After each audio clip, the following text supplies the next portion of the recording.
Jeg skal nu slå masker op til mit Easy Pearl Scarf, og det jeg skal starte med at gøre er at lægge garn til side, så jeg har nok garn til at slå alle mine masker op.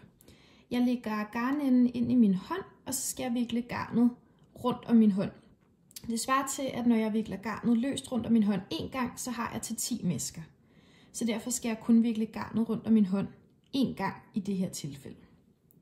Så skal jeg lave en lykke. Og lykken laver jeg ved at krydse garnet ind over hinanden. Sådan her. Så kommer der en lykke her. Så tager jeg mit garn nedefra op midt igennem lykken og hiver til.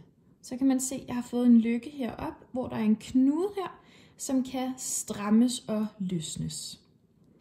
Så sætter jeg mit garn på pinden, så jeg tager pinden ind igennem lykkeopslaget og strammer til på begge sider. Så har jeg slået min første maske op her. Og det er vigtigt, at jeg har mit garn til garnnøglen i det forreste del af maskeleddet, og selve garntråden, som jeg har lagt til side, i den bagerste del af maskeleddet. Så slår jeg masker op.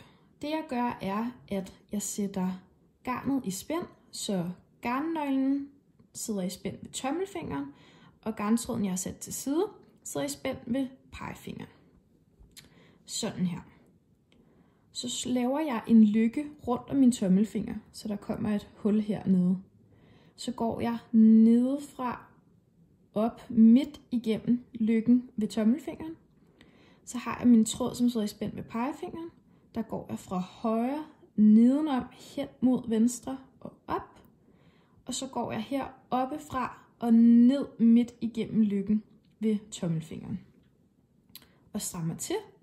Og så har jeg slået 2 masker op. Og det er altså vigtigt, at man ikke strammer for meget til, for maskerne skal være løse. Så igen, garnet i spænd ved tommelfinger og pegefinger. Lav en lykke ved tommelfingeren. Gå nedefra, op midt igennem. Hen og have den anden tråd, der sidder i spænd ved pegefingeren.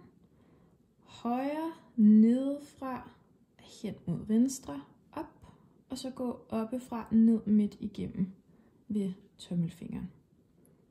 Og det er sådan, jeg slår mine masker op. Nu er jeg klar til at strikke. Og jeg kan genkende forskel på min ret og vrangside ved, at vrangsiden er den side, hvor at tråden sidder til højre. Og retsiden er den side, hvor at tråden sidder til venstre. Jeg skal strikke mit Easy Pearl Scarf i dobbelt perlestrik, og det vil sige, at jeg skal bruge ret og vrangmasker. Så jeg vil gerne vise, hvordan man laver en retmaske først. Der tager jeg mit garn i spænd heromme, sådan så jeg har det i spænd ved min venstre hånd. Så tager jeg min højre pind, går nedefra op midt igennem masken. Så kommer der sådan et kryds her med pindene. Så henter jeg garnet, så det vil sige, at jeg går oppefra, rundt og ned, sådan så garnet slået om pinden. Så trækker jeg pinden med garnet tilbage igennem masken og løfter masken hen på min højre pind.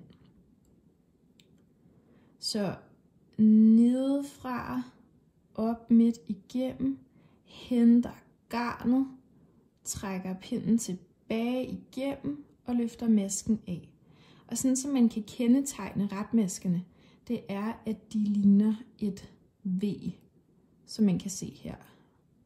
Ved vrangmasker, der skal jeg have garnet foran mit arbejde, når jeg strikker. Så det vil sige, at jeg lige slår det rundt om pinden her en gang.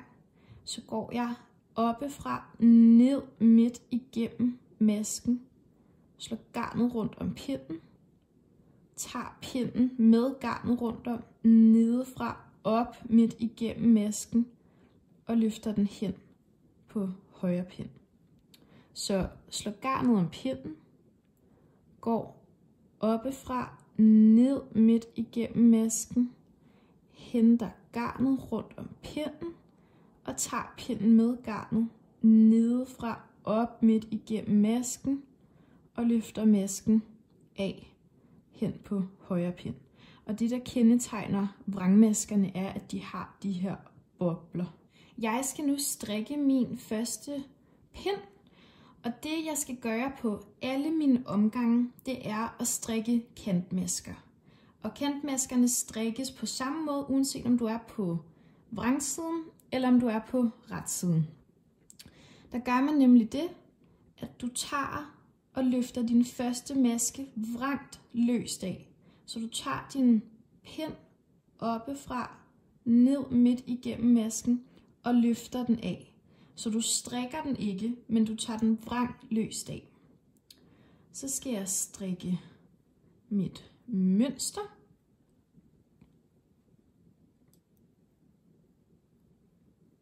Og så skal den sidste maske altid strikkes ret, uanset om det er på ret eller vrangsiden. Så der går jeg nedefra op midt igennem, henter tråden og strikker den ret.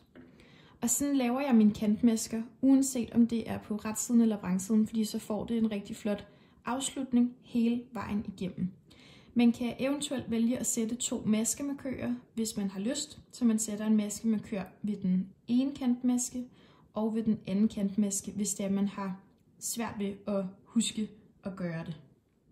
Jeg skal nu strikke min første pind, hvor jeg skal lave en udtagning til højre. Så det første, jeg gør, er at lave min kantmaske, som skal tages vrangt løst af hen på den anden pind. Så skal jeg lave en udtagning til højre her. Og når man laver en udtagning til højre, så vil det sige, at man laver en udtagning, der hælder hen mod den højre pind. Sådan som jeg gør det er, at jeg skal have fat i den lænke, der ligger her. Den ligger imellem de 2 masker, og den skal jeg have fat i. Du kan enten tage fat i den med en af dine pinde, eller med dine fingre, afhængig af, hvad du synes, der er nemmest. Jeg tager og løfter den bagfra og op på pinden, så den sidder sådan her. Så går jeg nedefra op midt igennem masken, som om at det var en almindelig retmaske, og strikker den sådan her. Og så kan man se, at den hælder hen mod højre pind, den her udtagning, der ligger her. Så skal jeg strikke, som min masker viser.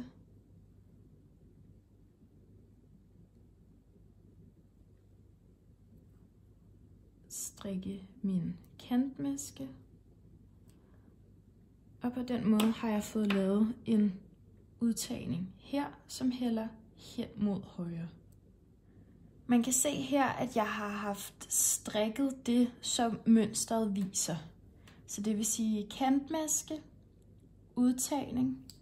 Så har jeg strikket en retmaske, fordi der lå en retmaske nedunder. Og så har jeg strikket en vrangmaske, fordi der lå en vrangmaske nedunder. Og så en kantmaske. Og det har jeg gjort, fordi at jeg skal strikke rib af 2 omgange, som passer sammen hele tiden. Så nu har jeg strikket 2 omgange, hvor at begge omgange rib passer sammen. Så retmasker ligger over retmasker, og vrangmasker ligger over vrangmasker.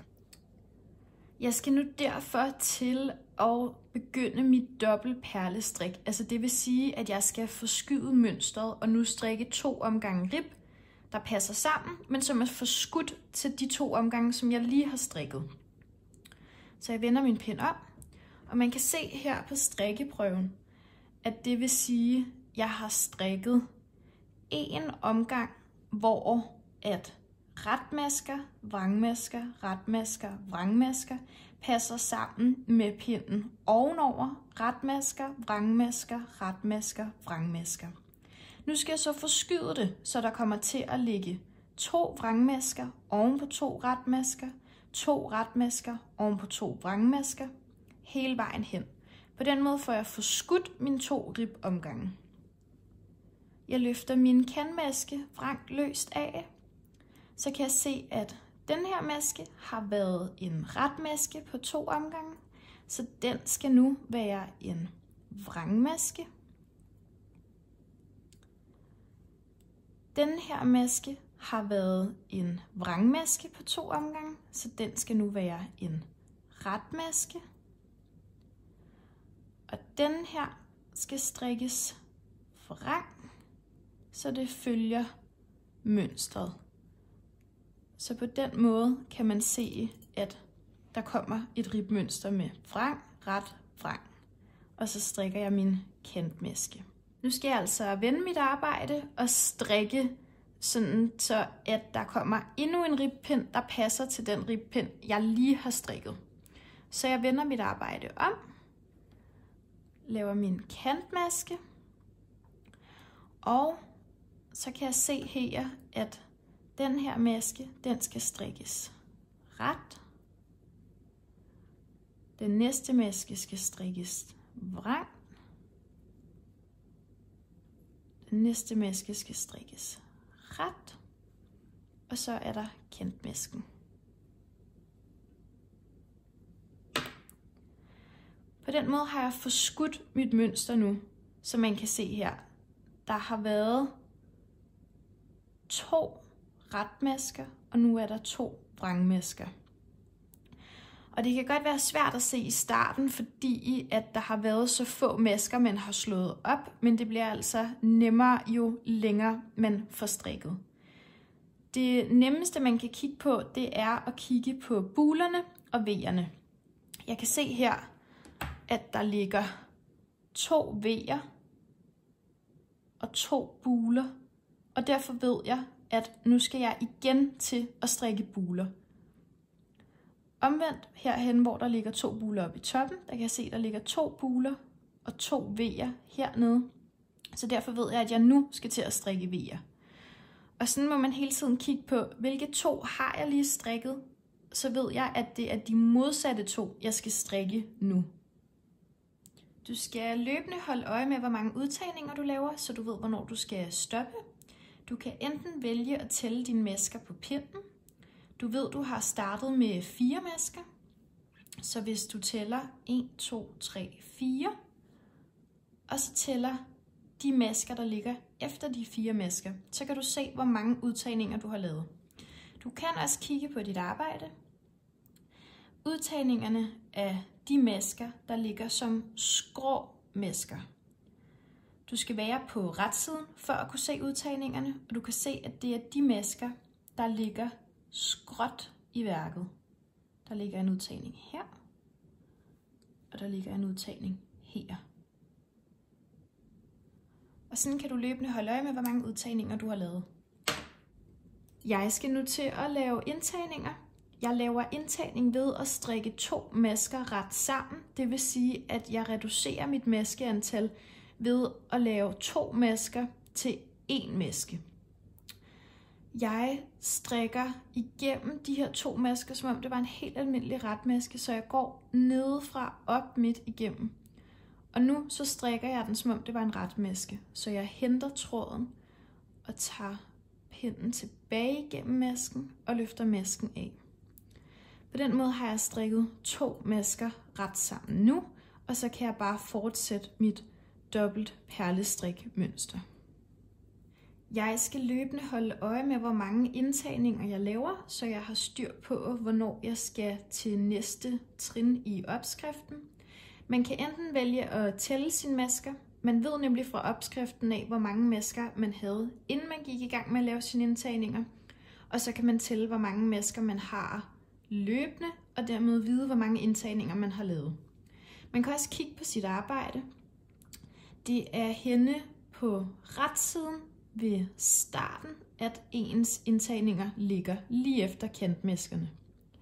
Og sådan som det ser ud, det er, at man kan se, at der ligger 2 masker oven i hinanden. Så de krydser ligesom ind over hinanden, hvor de andre ligger som separate enkle masker.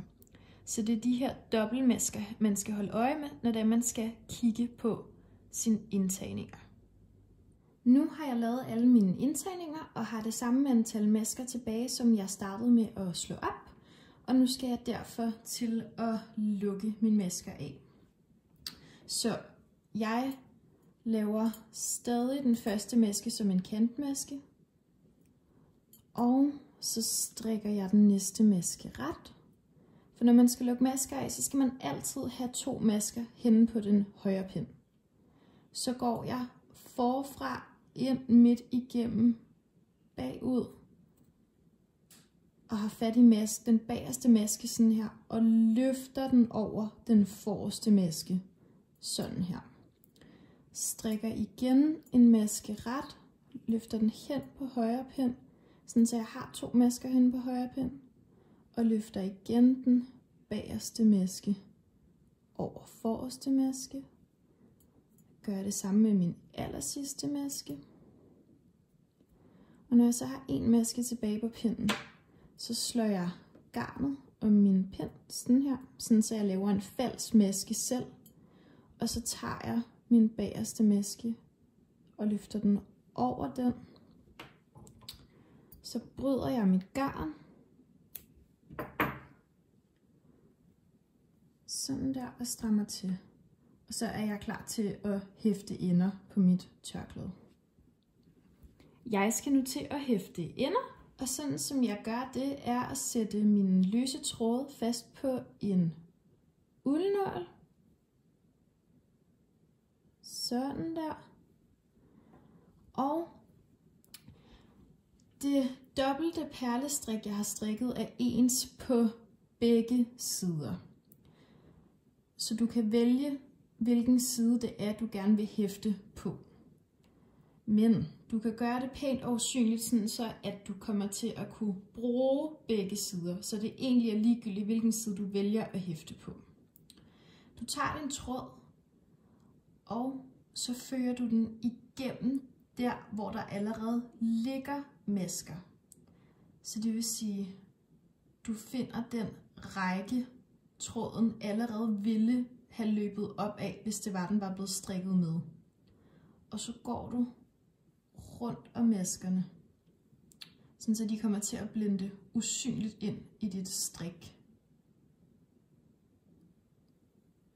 Og så følger du bare langs dine masker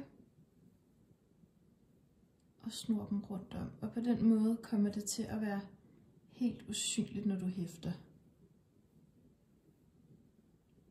Sådan der.